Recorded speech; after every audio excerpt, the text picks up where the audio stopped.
wants to go.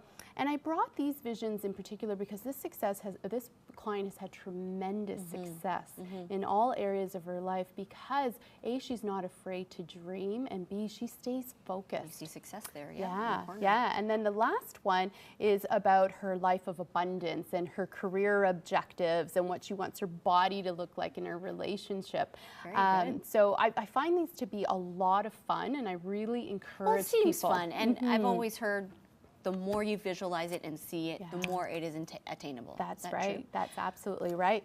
So another exercise that I often do at the beginning when I start working with a client is the wheel of life. And we divide up a life into many different segments, and we give it a score 10 to 1, 10 being the most magnificent, you couldn't ask for better, and 1 being needs some improvement. And the reason I do this at the beginning is I use this as an evaluative tool, and we look at it again in 3 months, and we give it new scores, and we find out, has our coaching helped? Have you improved in the areas that you wanted to improve? Again, another visual That's right.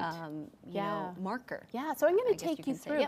So one of the first questions I ask is, rate the fun and recreation in your life. And I usually get a blank stare, sort of like, but I don't have time for it. It's not in my agenda.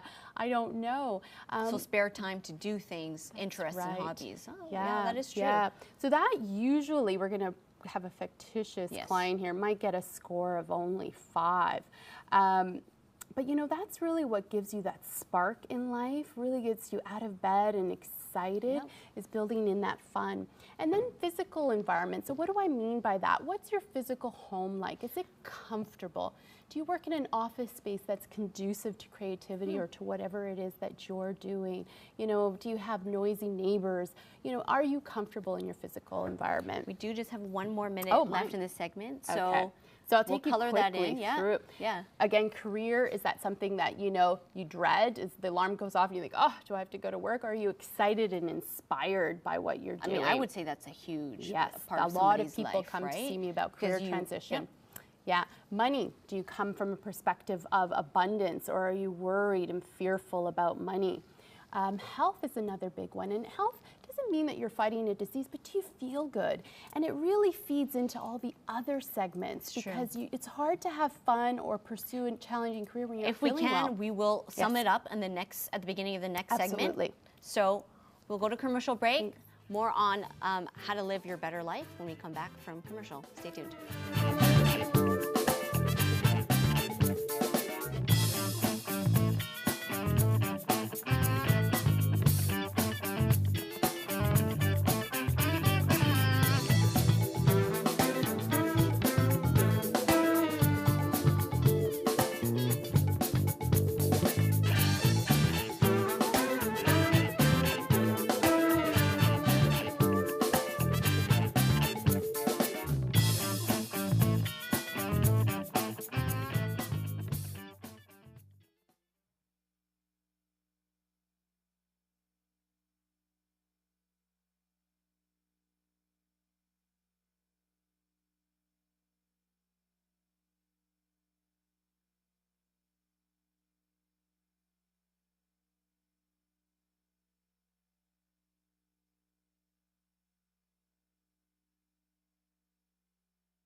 welcome back to In the Know. Tonight's topic is all about living your best life. Now, before the break, Sandra, you were explaining what the wheel of life is all about, a sort of visual marker for your clients. Right.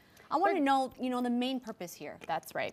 So I filled in the rest of the elements: health, time with family and friends of a scale of 1 to 10, significant other, maybe you're looking, personal growth, which is all about life coaching.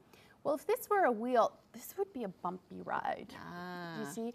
And what life coaching does, it allows all those scores to come out so you can have a really firm, smooth ride in life. So you can see uneven now, but the objective is to fill it all in. Make it fuller. Yeah, and have that great life. Okay.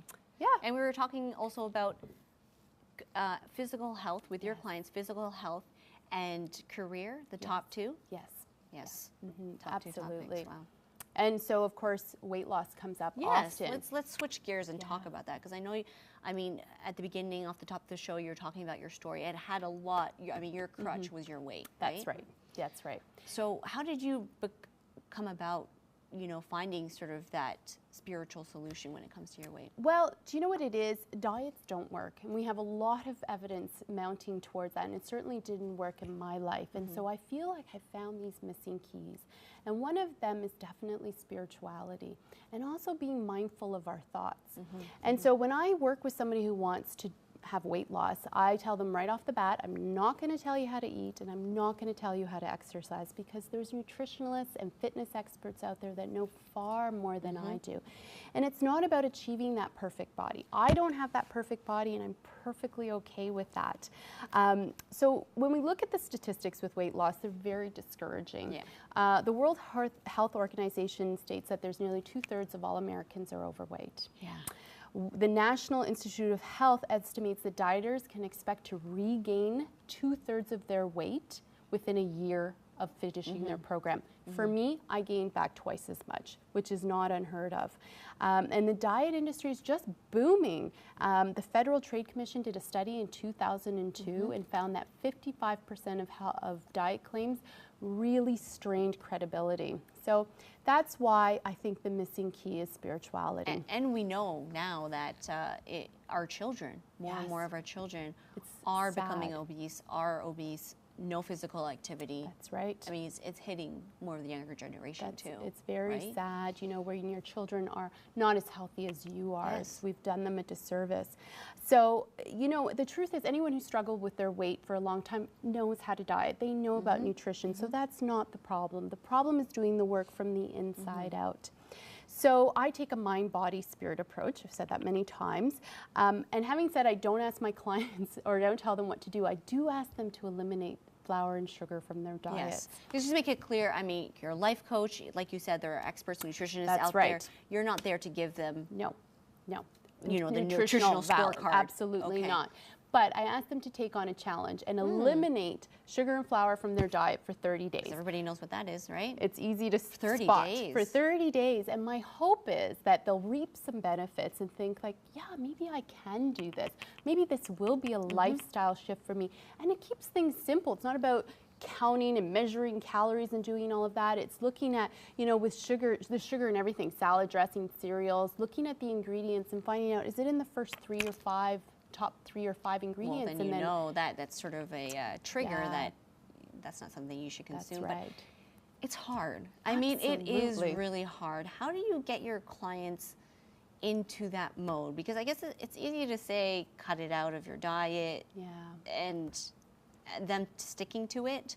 I mean, how do you sort of drill that into them? I ask for this small commitment of 30 days so that perhaps they'll start to feel so much better, that it'll be something that they'll want to do, naturally want to do.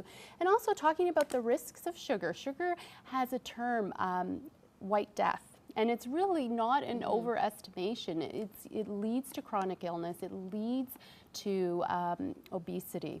And Canadians today have 26 teaspoons of sugar every single day.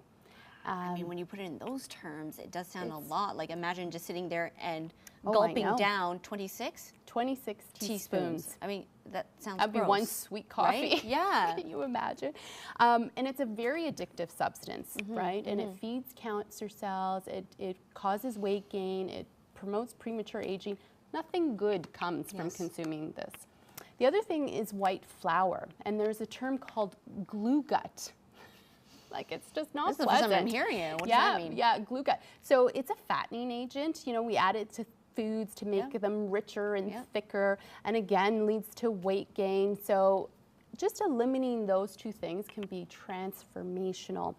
And how about the this scale is the here? next big thing that I ask my clients to get rid of. A few minutes, is the scale. I just put a do not go there Let's because lift this up. so many people are defined by the number on the scale. Wow, isn't that true? And if it really doesn't define you, then throw it in the trash. Because how many times have we seen someone work so hard and eat so well, and then the number doesn't show, and they throw it all away? Does this work? I mean, for you, when you went through your journey, did this work? Because I didn't want to eat to appease the scale anymore. I just wanted to be sane, and I wanted to eat nutritionally. And the prize is no longer the number. The prize is self-worth and feeling great and moving. So I really challenge just throw it away. It doesn't matter. Big asks, I know. So, I mean, in terms of the food too, in a way you are not necessarily going on a diet, but changing your eating habits. Yes. Right? You do have to come up with a new plan, a new method to eat healthy, and like you said, just about feeling good about yourself. Still eat the foods, this is what I've heard, still eat the foods that you enjoy. That's right. But in moderation? In moderation, and also you may find over time that you don't enjoy sugar. Once you've been off of it, you might enjoy not having it more than you enjoy having it. The other next thing is really loving yourself the way you are today. So unconditional love means you love the lumps and the bumps and the stretch marks and everything you are today, because this plan of losing weight takes a lot of self-care and a lot of self-love. And there is a quote that I just love by William Goldberg, and it says, "I've never seen a person grow or change in a constructive direction motivated by guilt, shame, or hate." Okay, I'm going to stop you right there. Yeah. Excellent quote. When we come back, more on life coaching and more on living your best life. Stay tuned.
Welcome back to In the Know. Tonight we're talking all about living your best life with life coach Sandra Elia.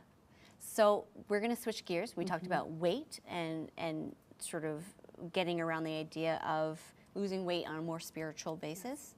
Let's talk about addiction, because that is addiction is huge too. It's a huge issue, I'm sure, with a lot of your clients. Of course, yes, and in the general population. Yes. And addiction takes on many forms. You know, we have alcohol, which is probably the #1 addiction in North America, followed closely by